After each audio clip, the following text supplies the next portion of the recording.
this community for 10 years doing some really great work. Are you starting to see now some ripples being caused where people who have been lifted up are spreading it out further beyond your community, maybe even to other cities or larger areas in the city or to other cities from since you travel?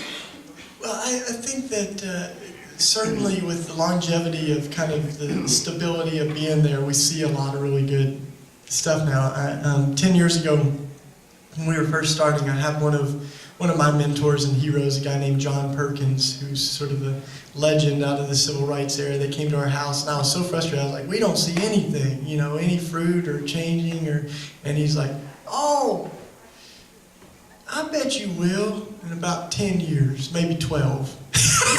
And he didn't even blink an eye, he wasn't even joking at all. And after about 10 years of being there, we have begun to see a lot of really great things. We've had a lot of families that we now have reciprocal relationships with, and I think that's what's really incredible. Is there's a lot of reasons that people in our neighborhood would not naturally trust me or other folks that are relocating to the neighborhood, not indigenous from it. So we've been humble, like learners and listeners and all that, and we're finally now, I think, at a point where we share cars. I borrow my neighbor's car all the time. We're able to sort of be invited to our neighbors' houses for dinner and things like that.